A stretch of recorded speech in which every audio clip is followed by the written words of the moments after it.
SSC foundation, जिसे 9 महीने में पूरा कराया जाएगा। इसी के साथ 6:30 बजे से मैथ इंडिविजुअल चल रही है सुरेश सर की, और दोपहर 12 बजे से मूल विधि की क्लास मेरे द्वारा पढ़ाया जाएगा इंडिविजुअल। तो दोस्तों आना ना भूलें। नमस्कार। पंडित जवाहरलाल नेहरू की अनुशंसा पर प्रस्तावना को संविधान सभा के द्वारा 22 जनवरी 1947 को स्वीकार कर लिया गया। प्रस्तावना को अमेरिका से, इसकी भाषा को ऑस्ट्रेलिया से लिया गया है। प्रस्तावना संविधान का अंग नहीं है, बेरूवाड़ी बाद में बताया गया। प्रस्तावना संविधान का अंग है, केशवानंद भारती मामले में बताया गया था। उसके बाद मैंने आपको बताया था कि प्रस्तावना में 82 संविधान संशोधन अधिनियम 1976 के द्वारा 3 शब्द जोड़े गए, समाजवादी, पंथ निरपेक्ष और अखंडता। इसके बाद मैंने आपको बताया था कि प्रस्तावना मूल रूप से संविधान की आत्मा है।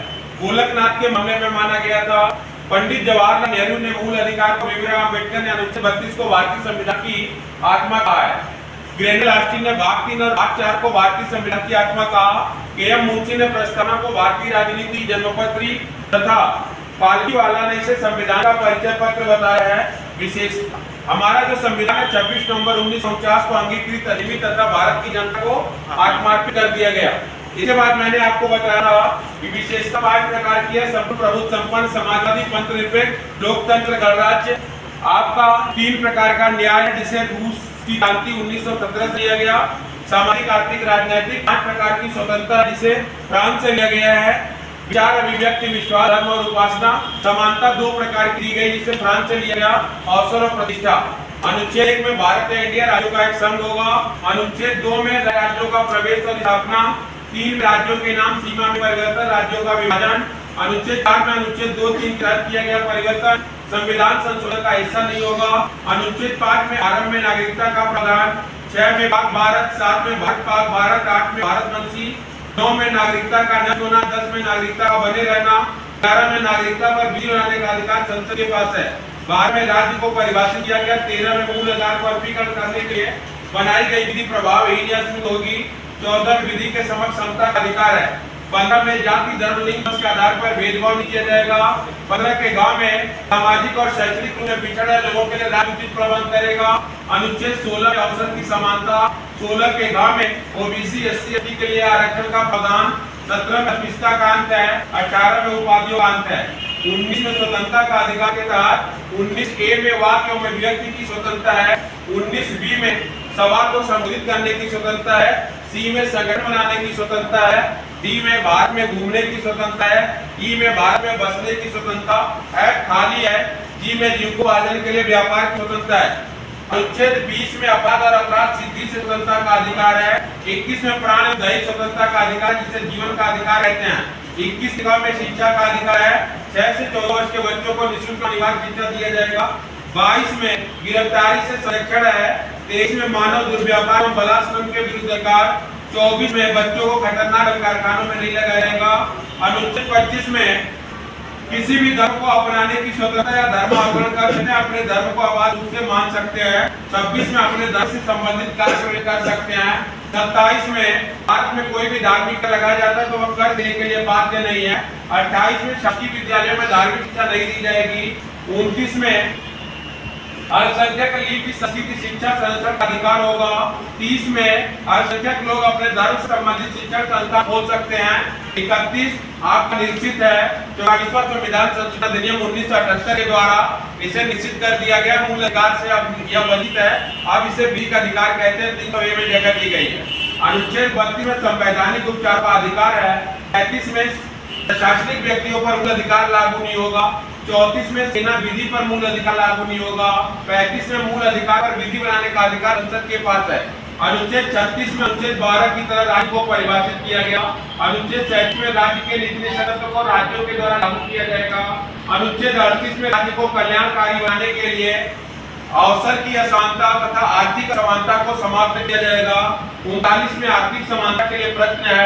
39 के काम में महिला और पुरुष को व्यापार करने की आजादी दी गई। 39 के काम में धन का संकेंद्रण नहीं होगा। गांव में उत्पादन का संकेंद्रण नहीं होगा। गांव में महिला पुरुष को समान कार्य बदले समान वेतन दिया गया। अंगा में बच्चों, बुजुर्गों, मजदूरों का निःशुल्क परीक्षण है। 4 में बच्चों को निःशुल्क टीकाकरण किया जाएगा। 40 में पंचायत का गठन है। 41 में काम, शिक्षा, अनुचित दशाएं या कुछ दशाओं में काम पाने का अधिकार है। 42 में काम की न्याय संगत दशाएं और स्त्री प्रसूति सहायता है। 43 में कर्मकारों के जीवन निर्वहन के लिए न्यूनतम मजदूरी का प्रावधान है। 43 के ख में मजदूरों का प्रबंधन में भागीदारी है। 43 के ख में सहकारिता है। 44 में समान सिविल संहिता है। 45 में 6 वर्ष से कम उम्र के बच्चों के शिक्षा का प्रावधान किया गया है। 46 में अर्थ महिला SC ST OBC को अर्थ के आधार पर आरक्षण या छूट दिया गया है। 47 में पोषक तत्व पोषाहार का प्रावधान है। 48 में वन कृषि एवं पशुपालन का प्रावधान है। 48 के क में वन एवं पर्यावरण संरक्षण का प्रावधान है। 49 में राष्ट्रीय स्मारक एवं धरोहरों का संरक्षण। 50 में कार्यपालिका न्यायपालिका का पृथक्करण है। 51 में अंतर्राष्ट्रीय शांति सुरक्षा एवं लोक अभिवृद्धि है। 51 का क आपके मूल संविधान की व्यवस्था नहीं है। इसे 42वां संविधान संशोधन अधिनियम 1976 के द्वारा सोवियत संघ रूस से लिया गया है। यह 10 जब लिया गया तो 1976 में इनकी संख्या 10 थी। 86वां संविधान संशोधन द्वारा इनकी संख्या 11 हो गई। 52 में भारत का एक राष्ट्रपति होगा। 53 में संघ के कार्यपालिका शक्ति में निहित होगी तथा तीनों सेनाओं का सेनापति होगा। अनुच्छेद 54 में राष्ट्रपति का निर्वाचक मंडल है। 55 में राष्ट्रपति के निर्वाचन की रीति है। 56 में राष्ट्रपति का कार्यकाल। 57 में राष्ट्रपति का पुनर्निर्वाचन। 58 में राष्ट्रपति की योग्यता। 59 में राष्ट्रपति का पद धारण करते ही पूर्व वाला पद खाली हो जाएगा। 60 में राष्ट्रपति को शपथ उच्चतम न्यायालय के मुख्य न्यायाधीश के द्वारा दिलाया जाएगा। 61 राष्ट्रपति पर महाभियोग प्रक्रिया है। 62 में राष्ट्रपति का पद अधिकतम 6 माह में भर दिया जाएगा। 63 में भारत का एक उपराष्ट्रपति होगा। 64 में उपराष्ट्रपति राज्यसभा का परिषद सभापति होगा। 66 में उपराष्ट्रपति का निर्वाचन है। अनुच्छेद 72 में राष्ट्रपति के क्षमादान की शक्ति है। अनुच्छेद 74 में मंत्रिपरिषद होगा जो राष्ट्रपति को सलाह एवं सहायता प्रदान करेगा। 75 में मंत्रिपरिषद का गठन या विस्तार है। 76 में भारत का महान्यायवादी है। 78 में मंत्रिपरिषद राष्ट्रपति के प्रति कर्तव्य है। 79 में संसद है। 80 में राज्यसभा है। 81 में लोकसभा है।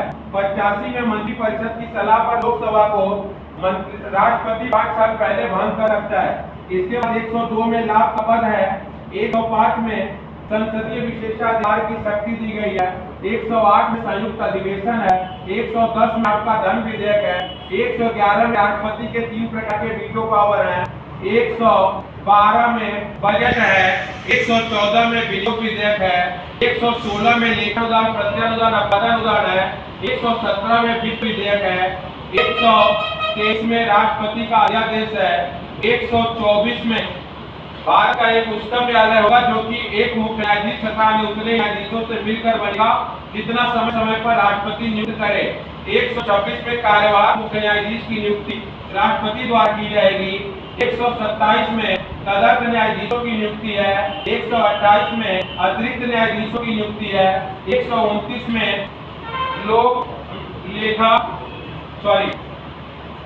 अभिलेख न्यायालय है उच्चतम न्यायालय का। अनुच्छेद 131 से लेकर 31 में प्राथमिक क्षेत्राधिकार है।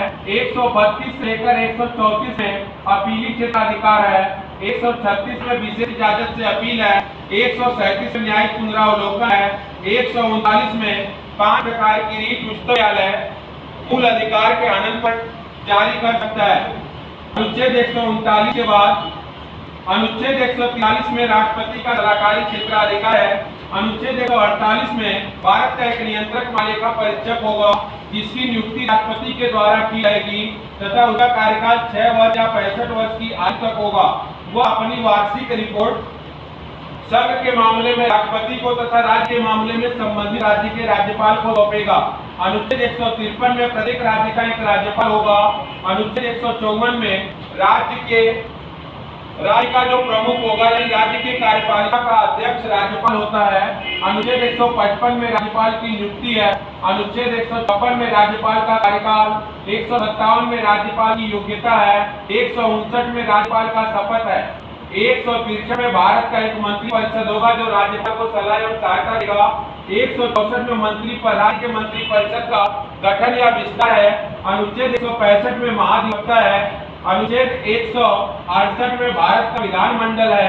अनुच्छेद 161 में राज्यपाल के समाधान की शक्ति है। अनुच्छेद 169 में विधान परिषद का गठन या उत्साधन है। 170 में विधान सभा है। 171 में विधान परिषद की संरचना है। अनुच्छेद 200 में यदि संसद विधानसभा के द्वारा पारित विधेयक राज्यपाल को समझना है तो वह उसे राष्ट्रपति को हस्तांतरित कर देगा। अनुच्छेद 213 में राज्यपाल का अध्यादेश है। अनुच्छेद 214 में उच्च न्यायालय है। अनुच्छेद 226 में उच्च न्यायालय भी 5 प्रकार की रीट जारी कर सकता है। अनुच्छेद 233 में जिला एवं सत्र न्यायालय है। अनुच्छेद 243 में क्या है भाई, पंचायती राज व्यवस्था है। अनुच्छेद 246 में संघ राज्य समवर्ती सूची है। अनुच्छेद 248 में औषधि शक्तियां हैं। अनुच्छेद 249 में यदि राज्यसभा 2/3 बहुमत से प्रस्ताव पारित करे तो राज्य सूची के विषय पर विधि संघ बनाएगा। अनुच्छेद 250 में राष्ट्रीय आपातकाल के दौरान राज्य सूची के विषय पर विधि संघ बनाएगा। अनुच्छेद 251 में इन दोनों विधियों को कानूनी रूप से लागू किया जाएगा। 252 में यदि 2 या 2 से अधिक राज्य एक दूसरे से मिल करके संघ से राज्य सूची के विषय पर विधि बनाने की सिफारिश करें तो वह विधि बना सकेगा। 253 में अंतरराष्ट्रीय शांति संधि समझौते को लागू करने के लिए राज्य सूची के विषय पर संघ विधि बना सकेगा। अनुच्छेद 256 में राज्य के द्वारा ऐसा कोई विधि नहीं बनाई जाएगी जिससे संघ द्वारा बनाई गई विधि पर प्रभाव पड़े। अनुच्छेद 257 में संघ के द्वारा ऐसी कोई विधि बना राज्य द्वारा ऐसा कोई कार्य नहीं किया जाएगा जिससे कि संघ के द्वारा किए जा रहे कार्यों में बाधा उत्पन्न हो। अनुच्छेद 258 में संघ अपने कार्यों के लिए राज्यों को निर्दिष्ट कर सकेगा। अनुच्छेद 258 के क में राज्य अपने कार्यों के लिए संघ को निर्दिष्ट कर सकेगा। अनुच्छेद 262 में अंतर नदी दूरों के विवादों के निवारण के लिए अंतरराज्यीय परिषद का अंतरराज्यीय प्राधिकरणों का गठन किया जाएगा। अनुच्छेद 263 में अंतरराज्यीय परिषद का गठन है। अनुच्छेद 266 में लोक लेखा एवं संचित निधि है। अनुच्छेद 267 में राष्ट्रपति का आकस्मिक निधि है। अनुच्छेद 269 ए में जीएसटी है। अनुच्छेद 279 ए में जीएसटी परिषद है। अनुच्छेद 280 में वित्त आयोग है। अनुच्छेद 300 क में संपत्ति का अधिकार है जो विधिक अधिकार या कानूनी अधिकार है। 301 में व्यापार और समागम है। 312 में अखिल भारतीय सेवाओं का गठन किया जाएगा या नए अखिल भारतीय सेवाओं का सृजन किया जाएगा। 315 में लोक सेवा आयोग, संघ लोक सेवा आयोग, राज्य लोक सेवा आयोग और संयुक्त सेवा आयोग है। 324 में निर्वाचन आयोग है। 325 में मतदाता सूची से धर्म जाति के आधार पर किसी के साथ भेदभाव नहीं किया जाएगा। 326 में मतदान करने का अधिकार दिया गया है। 343 में राजभाषा आयोग है। 346 में संसद और विधानमंडल की आपस की भाषा का आदान प्रदान किस भाषा में किया जाएगा। 348 में उच्चतम और उच्च न्यायालय की भाषा है। 350 में राजभाषा के बारे में बताया गया प्रचार प्रसार कैसे होगा या हमें अपनी जो शिक्षा दी जाएगी वह मातृभाषा में दी जाएगी। 351 में हिंदी का प्रचार प्रसार किया जाएगा। 352 में राष्ट्रीय आपातकाल है। 356 में राष्ट्रपति शासन या संवैधानिक तंत्र की विफलता है। 358 में राष्ट्रीय आपातकाल की घोषणा होते ही मूल अनुच्छेद 19 तत्काल प्रभाव से निलंबित। 359 में अन्य मूल अधिकार को राष्ट्रीय आपातकाल के दौरान राष्ट्रपति निलंबित कर सकेगा। 360 में वित्तीय आपातकाल है। 368 में संविधान संशोधन है। 370 में जम्मू कश्मीर के एक खंड को छोड़कर जम्मू कश्मीर भारत का हिस्सा होगा तो बाकी अन्य सभी हिस्सों को समाप्त कर दिया गया और वह 31 अक्टूबर 2019 से पूर्णतः लागू हो गया। 371 में अन्य राज्यों के विशेष कार्यों का विशेष प्रावधान यहाँ पे है। इसके बाद अनुसूची की बात यदि हम करें तो अनुसूची 1 कहती है संघ व राज्य क्षेत्र के बारे में बताया गया। 2 में वेतन भत्ता है। 3 में शपथ प्रतिज्ञान है। 4 में राज्यसभा के सीटों का विभाजन है।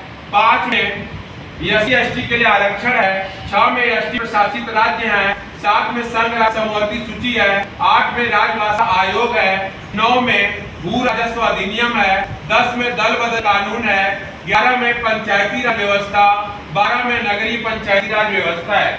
इसके बाद आता है आपका 1773 का रेगुलेटिंग एक्ट। 1773 के रेगुलेटिंग एक्ट के तहत कलकत्ता में एक उच्चतम न्यायालय का प्रावधान 1774 में किया गया, जिसके मुख्य न्यायाधीश सर इलाजा इंपे थे।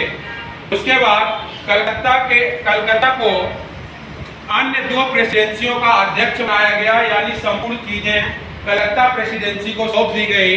तो कलकत्ता के गवर्नर को कलकत्ता का गवर्नर जनरल बनाया गया। लॉर्ड वारेन हेस्टी कलकत्ता के अंतिम गवर्नर तथा प्रथम गवर्नर जनरल बने। इसके बाद 1784 के फिट इंडिया एक्ट में द्वैत शासन प्रणाली को लागू किया गया, नियंत्रण बोर्ड की स्थापना की गई तथा कोर्ट ऑफ डायरेक्टर की स्थापना की गई।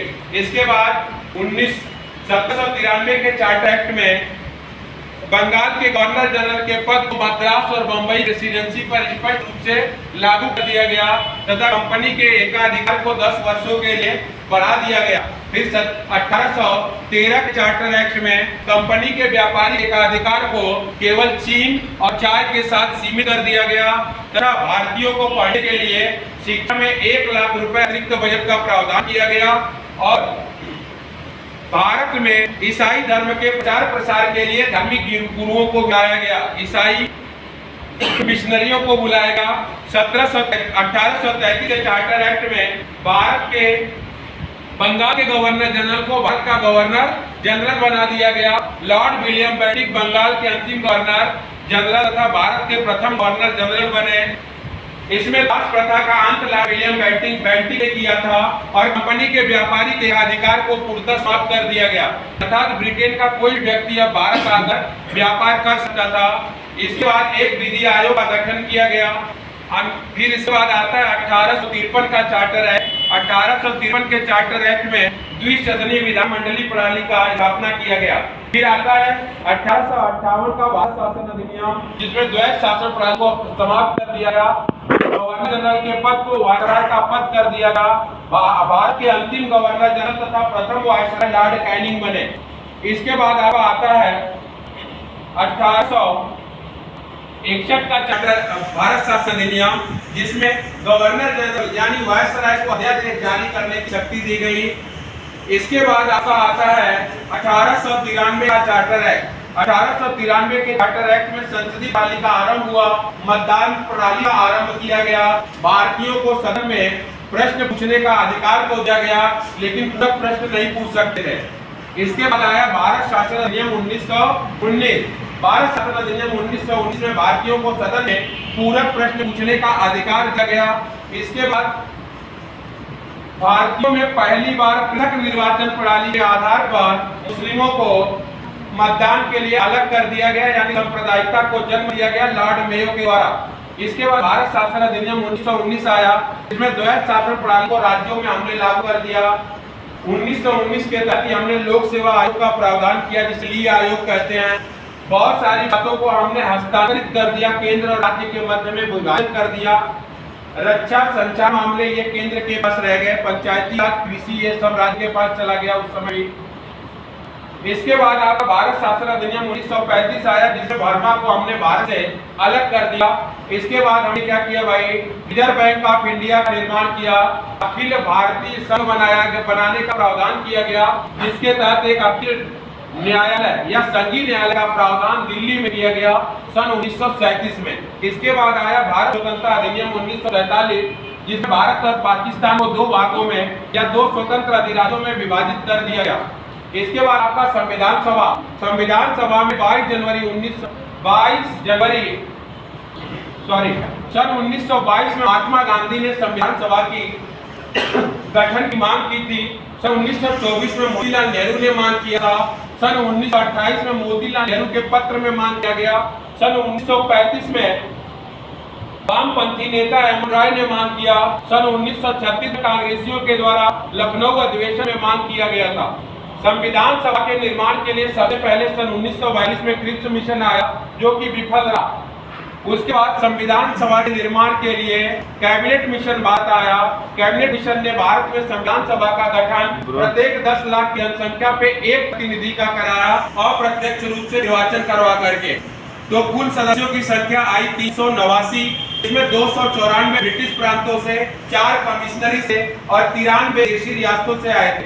इसके बाद आपका संविधान निर्माण की पहली बैठक 9 दिसंबर 1946 को किया गया और यह उस दिन हमने सदानंद सिन्हा को संविधान सभा का अध्यक्ष घोषित किया। बाद में 11 दिसंबर 1946 को स्थायी अध्यक्ष डॉक्टर राजेंद्र प्रसाद को बनाया। इसके बाद प्रारूप समिति का निर्माण 29 अगस्त 1947 को किया गया, जो 7 सदस्यीय था, जिसके अध्यक्ष भीमराव अम्बेडकर थे। केंद्रीय मूल सुधार समिति के अध्यक्ष पंडित जवाहरलाल नेहरू थे। इस तरह हमारे संविधान सभा का निर्माण आरंभ हो गया। 26 नवंबर 1949 को हमारा संविधान बनकर तैयार हो गया। इसे हमने 26 जनवरी 1950 को पूर्ण रूप से लागू कर दिया। अब आगे बढ़ते हैं केवल संविधान के स्रोत।